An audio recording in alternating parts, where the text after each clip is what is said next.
YouTube, welcome back to Wtf Rc Cars. So we've got some more updates for the son of a digger.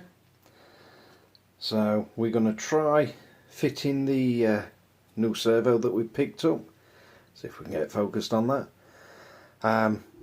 It's got a diamond logo, but it's spelled Dmond. But it's a DBS5084V. Basically stands for 50 kilogram, 8.4 volt. And this is an aluminium servo. So we've also got the Treal 25T servo saver. So we're going to try that. Got a bunch of stickers with them. And also with the Treal servo saver we get a long screw, we get a smaller screw and a bolt and a little washer. I believe there is also a, yeah, there it is. So you get a smaller screw for the servo saver itself. So we're going to want to be swapping the servo out. So the first thing we're going to do is get the servo box open, or the receiver box, because we need to get to the servo plugs.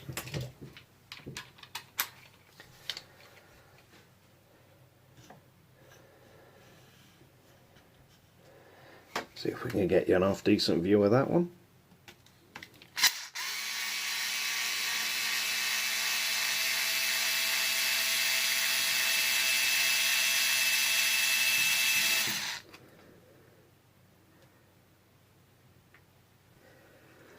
So you're going to want to remove both of these.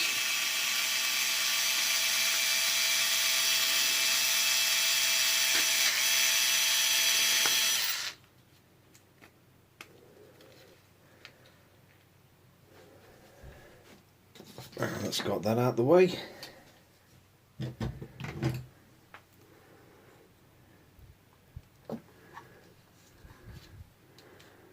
And then we're going to be removing that.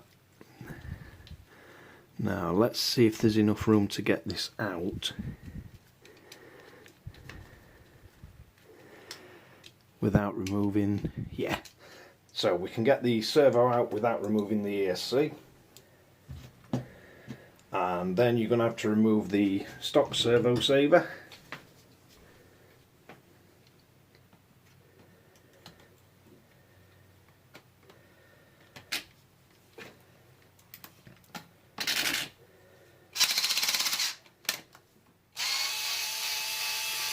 And hopefully we're going to get rid of some of the play out of this. So that's the stock screw out. That comes off pretty easy. And then you're going to want to remove the nut and bolt from the end of the servo saver and the servo or steering arm setup.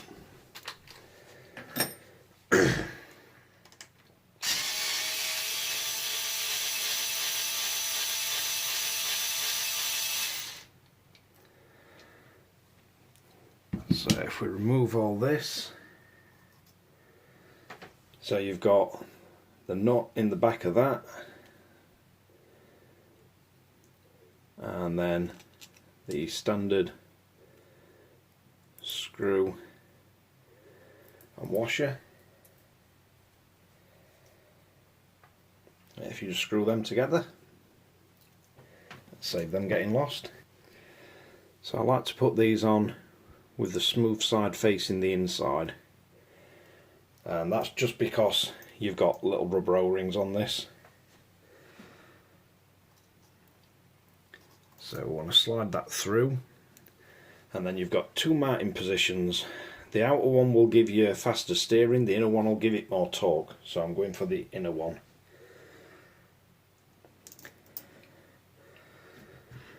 So if you just pop that through, then try and get the little locking nut on the back, so you're not going to need any thread lock on this one, because you do have a nylon lock nut.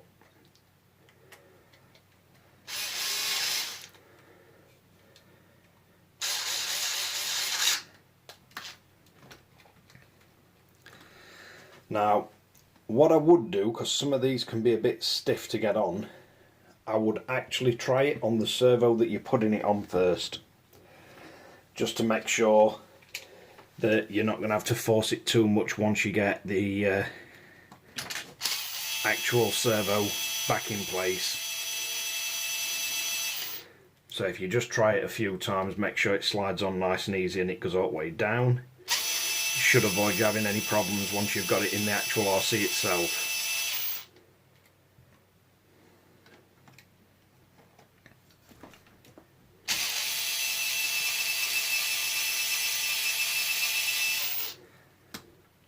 And then when we put these servo screws back in, we're going to be using a tiny bit of thread lock on these, because you've got a metal screw going into aluminium.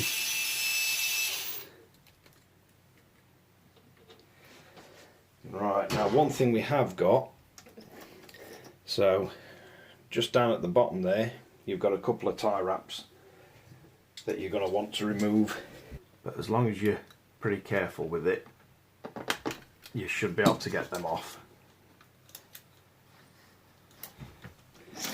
without damaging too much. So that's the stock servo. And the stock cable is that kind of length. That's as replacement servo, and we've got a similar size length cable, so we shouldn't have any problems there.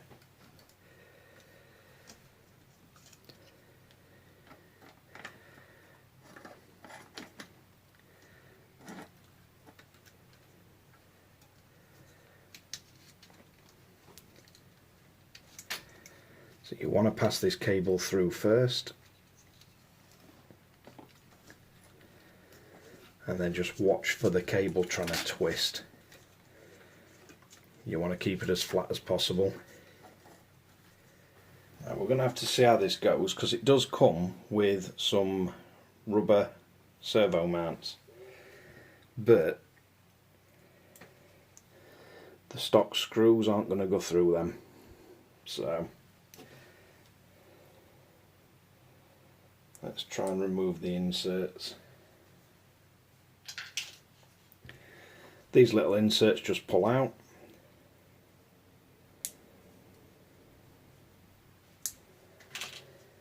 And then you can just slide that over the ends at servo.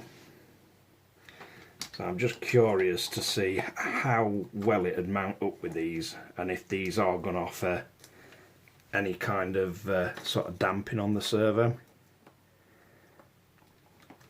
or if it's actually going to hinder it when we try and tighten it up.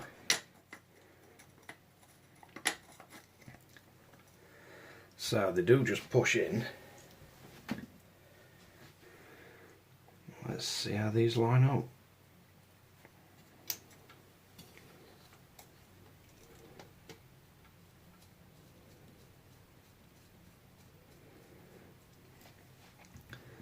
Well, it looks like the first one lines up fine.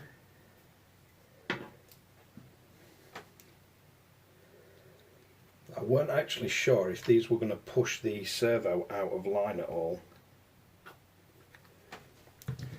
and prevent the screws going into the Treal servo mount.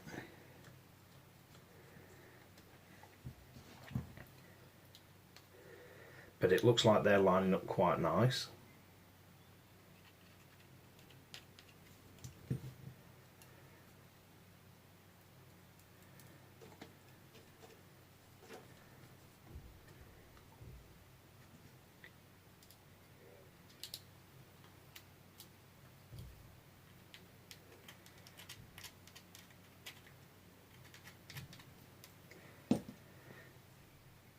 Let's see if the last one will go in.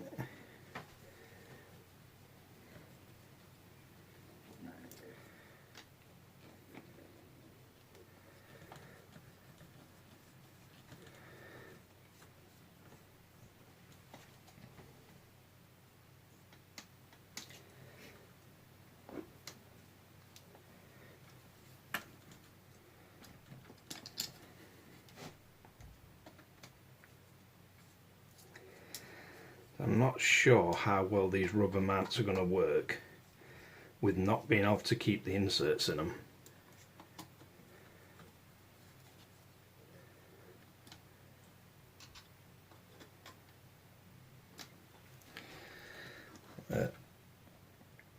Well, it does seem to hold it pretty tight. Right. So the next thing we're going to have to do is power the LMT on and set the steering to neutral. Right. So do we have steering? We do, and it's quite a quiet servo, that.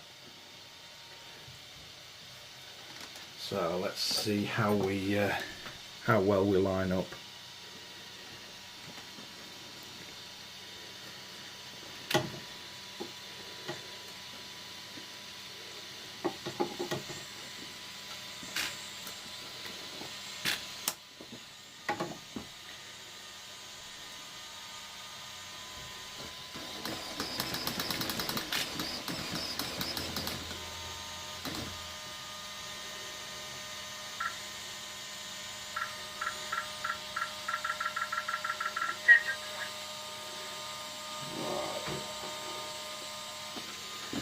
See if we can get this a little bit closer.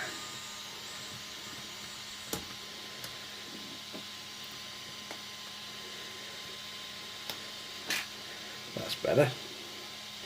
So with everything set on 0, that does look pretty close. So I'm going to get a little bit of thread lock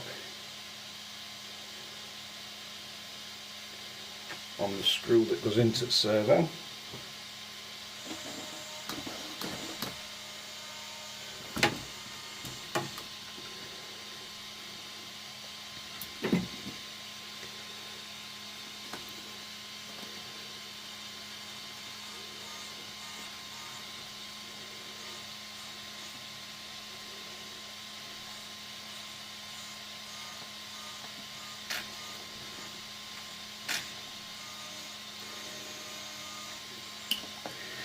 And then we've got the tiny clamp screw,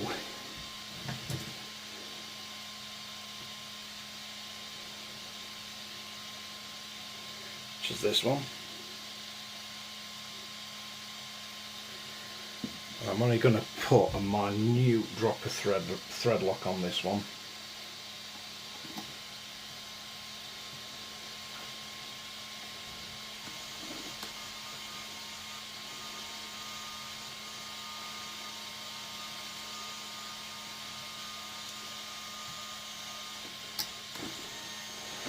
Right, so there we have it.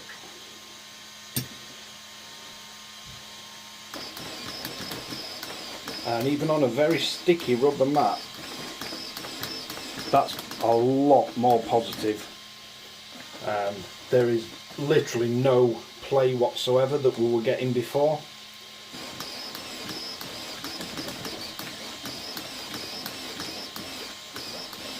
So, very impressed with that.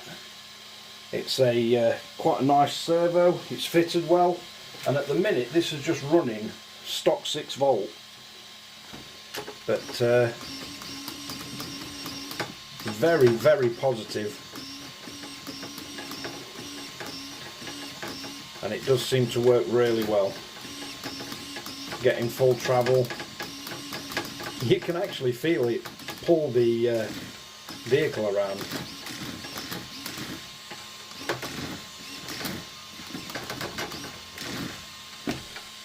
But yeah, quite impressed with that one. Let's see if we can get you a closer look.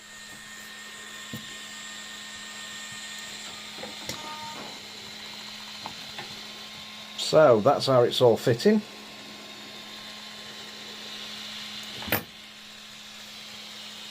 And the only thing left to do now is I'm going to have to grab a couple of tie wraps and just tie wrap this back down to the top link on there. Right, so that's got the cable tie around. Now we just need to tighten it up.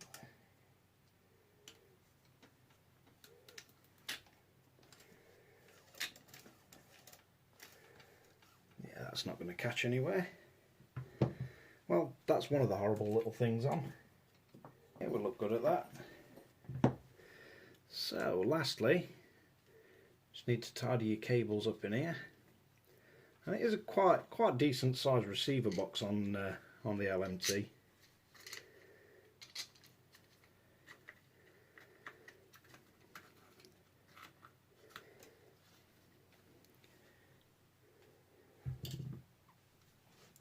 Let's see what size that is. Yep, that should do it. Yeah, camera's running around everywhere today. And I don't like putting these back in with electric driver because they are only into plastic threads, so kind of feels like you're asking for trouble.